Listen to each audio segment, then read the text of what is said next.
Here in the back parking lot with the boys from Bicicletta. Good to see you, Kevin Graham.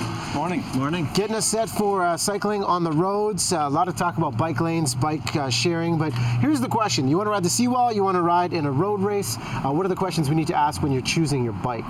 Well, first of all, Riaz, when you're riding a bike specifically for the seawall or short distance commuting, it's about what fits your budget and what's most comfortable for you to ride, as well as what bike shops in your neighborhood, because that's where you're going to spend most of your time. Average budget for recreational riding on the seawall, what would you allot for something like that? I've got a great Da Vinci hybrid that's available at Bike Doctor for $550. $550, and if you want to get into one of these Primo bikes, and these are the gentlemen that are helping me with the GranFondo race, it's a big investment, but what are the things to look for with the road racing bikes? Well, sizes and fit is the first thing that's most important for you. When you're doing the GranFondo, you're going to be on this thing for about 5 hours, and so part of that is we just want to make sure that it really works for you. 5 hours. 5 hours. So there's a lot of technology that we can talk about, but what we're most concerned about is the butt and the fit. I'm concerned about that too, but Graham gave me a good butt pad and some chamois cream. Working out that issue. I know you guys have a great selection of bikes. The safety kit, what to keep on the road, Graham? That's another thing. Absolutely. So one of the things that starts at home is making sure that you have a good floor pump that you can pump up your tires. A hand pump is great in an emergency situation when you're on the road, but when you're at home, a really good floor pump is very handy. Under the saddle, you're going to want some kind of bag, and in that bag, you're going to have a tube, some tire levers, a little multi-tool, and then one thing that we all like to have is some CO2.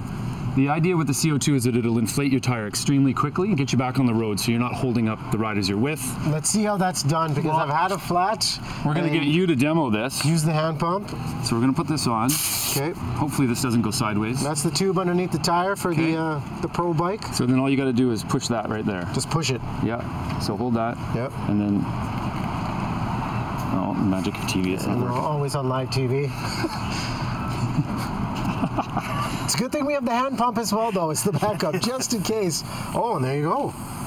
There we go. And the pressure on the tire should be You'll get it up to about 106 to 110 with one of these, single use only.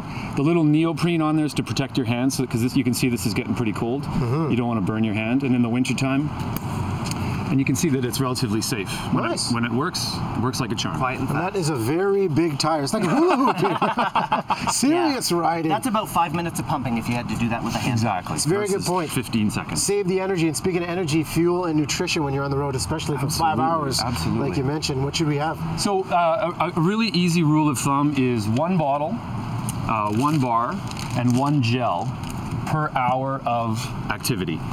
In that bottle, you don't want to just have plain water.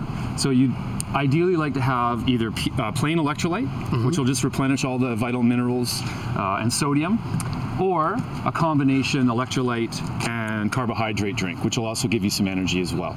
And the idea is that you maintain your as you're burning all these calories, you're maintaining your energy source, and you're sort of topping up your fuel as you go, so you don't hit the wall and bonk and run out of energy. And that's the term bonking. You guys introduced this in the session, and I was like, what is bonking about? But it's hitting the wall. You don't want to do that on the road.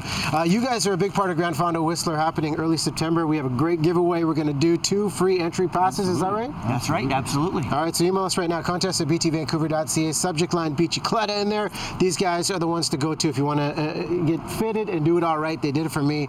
Appreciate the support, and I know we're following this leading up to the big race. Yeah, email us right now, and it could be you. Thanks, boys. Awesome. Hey, can I hold on to the tire? You can keep that. Or the hoop. Taking a break. We'll wrap things up right after as we toast the royal baby. Exciting news there, too.